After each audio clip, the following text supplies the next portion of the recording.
अस्सलाम वालेकुम। Chapter number 1 हमने लेक्चर स्टार्ट किए थे। 1.6 मज़ीद हम स्टार्ट करेंगे आज दोबारा से, और उसके अंदर आज हमारा लेक्चर है लेक्चर नंबर 6, जिसमें हम क्वेश्चन नंबर 3 को डिस्कस करेंगे और उसके दो पार्ट्स को डिस्कस करने की कोशिश करेंगे। क्वेश्चन नंबर 3 में आपको कहता है if Z1 equals to -4 + 6 iota and Z2 equals to 2 1/2 -2 iota, तो आपको क्या करना है, वेरीफाई करना है कि Z1 + Z2 the whole bar equals to Z1 bar + Z2 bar. ये आपको क्या करना है, वेरीफाई करना है। वेरीफाई का मतलब होता है ये अंडरस्टूड है, ये प्रूव होगा हमेशा। ये आप हमेशा ये प्रूफ करेंगे कि जो उसने कंडीशन दी है वो प्रूव होगी। ठीक है। सो हम क्या करते हैं, जो वेरीफाई के क्वेश्चंस होते हैं उसमें कभी भी सोल्यूशन नहीं लिखते, उसमें हम लिखते हैं प्रूफ। इस प्रूफ का मतलब होता है सबूत। ठीक है। दूसरा प्रूफ होता है वो एंड में बताऊंगा क्या होता है उसका मतलब। सो दिस प्रूफ मीन्स सबूत।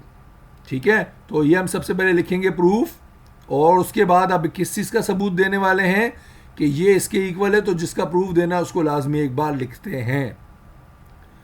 अब चूंकि मैंने लिख दिया कि इसका प्रूफ देना है, अब मैं बात करूंगा, पहले एक साइड लूंगा, उसको सॉल्व करूंगा, तो मैं लिखूंगा टेकिंग लेफ्ट हैंड साइड, और जो लेफ्ट हैंड साइड लिखूंगा उसको मैं लिख के भी दिखाऊंगा कि लेफ्ट हैंड साइड जो है मेरी ये वाली है, इसलिए उसको एक बार लिख के भी मेंशन करूंगा कि ये मेरी लेफ्ट हैंड साइड है जिसको मैं अब सॉल्व करने वाला हूं। तो आप देख सकते हैं Z1 + Z2 के ऊपर होल बार लिखा हुआ है। होल बार तो तब निकलेगा जब हम सबसे पहले Z1 और Z2 निकालेंगे, इसलिए हम क्या करेंगे, यहाँ पर हमेशा पहले Z1 + Z2 निकालेंगे, एंड में उसका क्या निकालेंगे, बार। सो यहाँ हम बात करते हैं Z1 + Z2 की, तो Z1 + Z2 लिखा इक्वल Z1 की वैल्यू सवाल में जो दी हुई थी -4 + 6 आयोटा लिख दी, प्लस फिर आ गया उसके बाद Z2 की जगह जो क्वेश्चन में वैल्यूज दी हुई थी हमने उसको पुट कर दिया। इसको कहते हैं मिक्स फ्रैक्शन। मिक्स फ्रैक्शन क्या होता है, जिसमें आपके पास होल में भी नंबर होता है और फ्रैक्शन में भी नंबर होता है। मिक्स फ्रैक्शन को हमेशा हम क्या करते हैं, सिंपल फ्रैक्शन में कन्वर्ट कर लेते हैं। कैसे करते हैं आइए देखते हैं। ये कंडीशन आ गई थी, तो अब याद रहे कि ये रियल नंबर है, ये कॉम्प्लेक्स नंबर है, आपस में ऐड तो हो नहीं सकते। रियल में रियल ऐड होगा और कॉम्प्लेक्स में कॉम्प्लेक्स। सो 2 1/2 को हम कैसे सिंप्लीफाई करते हैं, हमेशा ऐसे सिंप्लीफाई करते हैं कि ये नंबर इससे मल्टीप्लाई होता है, 2 2 4 हो गया, और ऊपर वाले में हमेशा ऐड हो जाता है। 2 × 2 4 + 1 5, और डिनोमिनेटर में जो था वो एज इट इज आ जाता है। सो देखिए इस मिक्स फ्रैक्शन को हमने क्या कर दिया, सिंपल फ्रैक्शन में ले आया। 2 2 4 + 1 5/2 लिख दिया। अब हमारे पास कंडीशन क्लियर हो गई है। अब हम बार बार ये नहीं लिखेंगे, इसकी जगह डायरेक्टली क्या लिखेंगे, 5/2। तो अब आप देख सकते हैं कि हम यहाँ पर क्या करेंगे, रियल नंबर जो है उनको एक साथ लिख देंगे और कॉम्प्लेक्स नंबर्स को एक साथ। सो -4 रियल नंबर है और 5/2 भी क्या है, रियल नंबर है, तो मैं इनको एक साथ लिख दूंगा, और आयोटा वाले जो नंबर है उनको एक साथ लिख देता हूँ। सो देखिए -4 लिखा और प्लस का 5/2 लिख दिया, प्लस का 6 आयोटा था, माइनस का 2 आयोटा था, इनको एक साथ लिख दिया। अब आपको पता है ये फ्रैक्शन है और ये सिंपल है, इनको जब ऐड या सब्ट्रैक्ट करते हैं हमेशा एलसीएम लेते हैं, क्योंकि एक नंबर अगर फ्रैक्शन में आ जाए या एक से ज़्यादा तो एलसीएम लेते हैं। अब एलसीएम क्या ले लिया, दोनों के नीचे कुछ नहीं है, इसके नीचे कुछ नहीं है, तो 2 1 = 2 एलसीएम आया, और उसके बाद क्या करते हैं, क्रॉस मल्टीप्लाई करते हैं। इस 4 को मल्टीप्लाई कर दूंगा 2 से, तो 4 2 = 8 हो जाएगा, और माइनस साइन जो थी ऐसे ही रही, तो माइनस इस तरह रहा, और 4 × 2 लिखा, फिर प्लस ये 5 इसी तरह लिख दिया। यहाँ पर क्यों नहीं किया हमने, क्योंकि क्रॉस मल्टीप्लाई करते हैं, 4 को 2 से किया, 5 को कुछ नहीं है तो 1 से करेंगे, 5 1 = 5 ही रहेगा।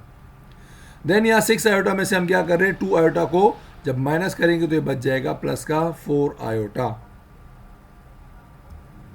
तो अब ये जो कंडीशन बनी आपके पास कुछ ये कंडीशन थी, तो अब 4 2 = 8 हो जाएगा, बट माइनस का, और +5 इस तरीके से आ जाएगा ओवर 2 + 4 आयोटा। अब -8 में हम क्या, अच्छा याद रहे यहाँ पर अक्सर बच्चे मिस्टेक करते हैं, 2 + 5 ना कर दीजिएगा बेटा, हमेशा पहले मल्टीप्लाई होता है उसके बाद प्लस या माइनस होता है, तो इसको गलती से भी प्लस माइनस करके पहले आप बाद में मल्टीप्लाई करेंगे तो आपका 100% आंसर गलत हो जाएगा। ठीक है। तो हमेशा पहले आप क्या करते हैं, डिमास रूल आपको बेटा पता होना चाहिए, हमेशा मल्टीप्लाई करते हैं, डिवाइड करते हैं, यानी पहले डिवीजन करते हैं, then multiply, then addition and subtraction करते हैं। तो इस रूल को हमेशा याद रखिएगा हर जगह पर। अब -8 + 5 कितने होते हैं, माइनस के 3 हो जाते हैं, क्योंकि बड़ा नंबर माइनस का इसलिए माइनस आएगा, और दो डिफरेंट साइंस होती है उनको हमेशा क्या करते हैं, सब्ट्रैक्ट, एक माइनस का एक प्लस का, तो इनको हमेशा क्या करेंगे, -8 में से 5 गए, 3 बच गया, दोनों में जो बड़ा नंबर था वो माइनस का था, इसलिए मैंने माइनस का साइन एज इट इज़ लगा दिया, ओवर 2 + 4 जो आयोटा था एज इट इज़ उसको वापस से लिख दिया। अब ये जो हमारी वैल्यू आपको दिखाई दे रही है, ये वैल्यू किस चीज़ की है, z1 प्लस z2 की, जबकि हमारा जो लेफ्ट हैंड साइड था वो क्या था, z1 प्लस z2 का होल बार। तो अब मैं क्या करता हूँ, उसका होल बार निकालने के लिए इसके ऊपर होल बार लगा लेता हूँ। अब बार लगाने का मकसद क्या होता है, बार कहते हैं कॉन्जुगेट निकालने को।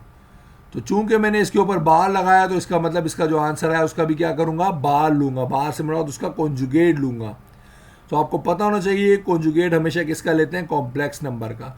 सो ये -3/2 तो ऐसे ही रहा, +4 आयोटा था तो इसको मैं क्या लिख दूंगा, -4 आयोटा लिख दूंगा। याद रहे कॉन्जुगेट हमेशा कॉम्प्लेक्स नंबर का लिया जाता, रियल नंबर का नहीं लिया जाता। तो यहां हमने जो किया, इसका बार निकाला z1 plus z2 the whole बार, वो आ गया same as it is, but फर्क क्या आ गया, इसका बार यानी कॉन्जुगेट निकला। तो +4 आयोटा अब किस में कन्वर्ट हो गया, -4 आयोटा में हो गया। अब चूंकि ये पूरी साइड हम सॉल्व कर चुके हैं तो हम इसको क्या कह सकते हैं, लेफ्ट हैंड साइड कह सकते हैं, क्योंकि हमने शुरू में कहा था कि हम लेफ्ट हैंड साइड सॉल्व कर रहे हैं। तो इसका मतलब लेफ्ट हैंड साइड का जो हमारा आंसर आया दैट इज -3/2 -4 आयोटा। अब हम बात करेंगे किसकी, राइट हैंड साइड की। तो सबसे पहले हम दोबारा से लिखेंगे टेकिंग राइट हैंड साइड, और राइट हैंड साइड जो भी है उसको आप लिख के दिखाएंगे सबसे पहले कि राइट हैंड साइड आपकी क्या थी, z1 बार प्लस z2 का बार। अब याद रहे यहाँ z1 plus z2 the whole बार नहीं, होल बार होता तो हमेशा पहले हम z1 प्लस z2 निकालते, बाद में उसका होल बार लेते। ये इंडिविजुअली बार है, इसका मतलब पहले इंडिविजुअली बार निकलेंगे इन दोनों के, देन उसके बाद इनको आपस में हम क्या कर देंगे, ऐड कर देंगे। तो देखिए हमारे पास z1 जो था वो था -4 प्लस 6 आयोटा। अब मैं z1 का अगर बार लिखना चाहूं तो z1 बार बन जाएगा -4 माइनस का 6 आयोटा। ठीक है, फिर बार बार बताता चलूं, रियल नंबर का कॉन्जुगेट नहीं लिया जाता, कॉम्प्लेक्स नंबर का कॉन्जुगेट। सो z1 अगर ये था तो z1 का बार क्या आएगा, कॉम्प्लेक्स नंबर की सिर्फ साइन चेंज हो जाएगी, माइनस का 6 आयोटा हो जाएगा। सिमिलरली हम बात करें z2 की, तो z2 हमने बार बार मैंने बताया 2 1/2 नहीं लिखेंगे, उसकी सिंप्लीफाइड फॉर्म आई थी 5/2, तो उसको एज इट इज लिख दिया -2 आयोटा, ये हमें गिवन था। अब इसका कॉन्जुगेट लूंगा यानी इसका बार लूंगा तो -2 आयोटा क्या बन जाएगा, प्लस का 2 आयोटा आपके पास आ जाएगा।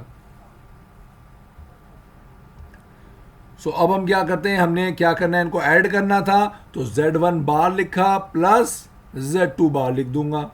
ठीक है, मैं z1 का भी बार लिखूंगा प्लस z2 बार लिखूंगा, और उसके बाद इनकी जो वैल्यूज थी z1 बार की और z2 बार की, याद रहे अब बार लिखा हुआ तो z1 की वैल्यू नहीं लिखनी है आपको, z1 बार की वैल्यू जो हमने अभी यहाँ से निकाली है ये वाली z1 बार की और z2 बार की जो वैल्यू है ये वाली पुट करेंगे, ना कि z1 और z2 पुट करेंगे।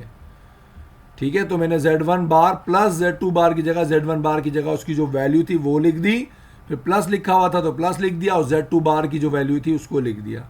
अब हम दोबारा देख सकते हैं रियल नंबर्स जो ये अलग अलग हैं और कॉम्प्लेक्स नंबर ये हैं, तो हम रियल नंबर्स को रियल नंबर्स के साथ लिख देंगे और कॉम्प्लेक्स नंबर्स को कॉम्प्लेक्स नंबर्स के साथ लिख देंगे।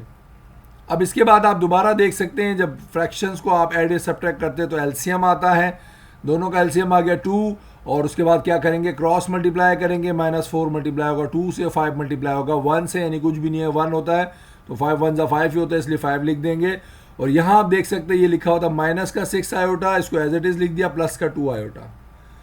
अब -6 आयोटा प्लस 2 आयोटा, तो माइनस प्लस आपको पता है माइनस होता है, और 6 में से 2 गए 4, और दोनों में बड़ा नंबर माइनस का था इसलिए -4 आयोटा बच गया।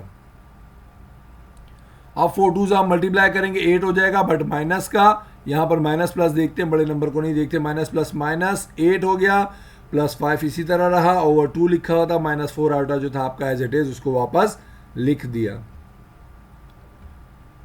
अब हम क्या करेंगे, ये कंडीशन जो हमारे पास आई, अब -8 में हम +5 करेंगे तो ऑब्वियस सी बात है एक साइन पॉजिटिव है और एक नेगेटिव है, तो डिफरेंट साइंस को हमेशा हम क्या करते हैं, सब्ट्रैक्ट करते हैं। सो प्लस माइनस -8 में से 5 सब्ट्रैक्ट किए 3, दोनों में बड़ा नंबर माइनस का था इसलिए माइनस का 3 बचेगा, ओवर 2 बच गया, और ये -4 आयोटा एज इट इज ऐसे ही रह गया। अब याद रहे ये z1 बार प्लस z2 बार का आंसर आया, मुझे इसका दोबारा से बार नहीं लेना, क्योंकि पिछले जो हमने पार्ट डिस्कस किया उसमें पहले हमने z1 प्लस z2 किया, बाद में उसका बार निकाला था। अब चूंकि हमने पहले ही z1 का बार z2 का बार निकाल दिया इसलिए जो आंसर आएगा ये फाइनल आंसर होगा। अब ये चूंकि हमारा आंसर था राइट हैंड साइड का, तो इसलिए मैंने लिख दिया right hand side equals to -3/2 -4 iota. अब चूंकि आप देख सकते हैं लेफ्ट हैंड साइड और राइट हैंड साइड का आंसर आपका क्या आ गया, सेम आ गया, इसलिए मैं लिखूंगा left hand side equals to right hand side. Left hand side और राइट हैंड साइड जो क्वेश्चन में आपको दिया हुआ था वो ये था, यानी जो क्वेश्चन उसने बोला था आप दोबारा से क्वेश्चन लिखेंगे कि लेफ्ट हैंड साइड इक्वल आया राइट हैंड साइड के, इसका मतलब ये जो वैल्यूज उसने पूछी गई थी ये भी एक दूसरे के इक्वल हैं। और एंड में आप इस तरीके से ये इसको, ये अगर क्वेश्चन आप यहाँ कर रहे हैं तो राइट साइड पे left hand side equal to right hand side लिखेंगे, ये लिखेंगे और एंड में प्रूव्ड लिख देंगे। इस प्रूव्ड का मतलब होता है साबित कर दिया है आपने, ठीक है। जबकि शुरू में जो प्रूफ लिखा था उसका मतलब था सबूत, इस प्रूफ का मतलब होता है साबित कर चुके हैं, ठीक है। So this is proved.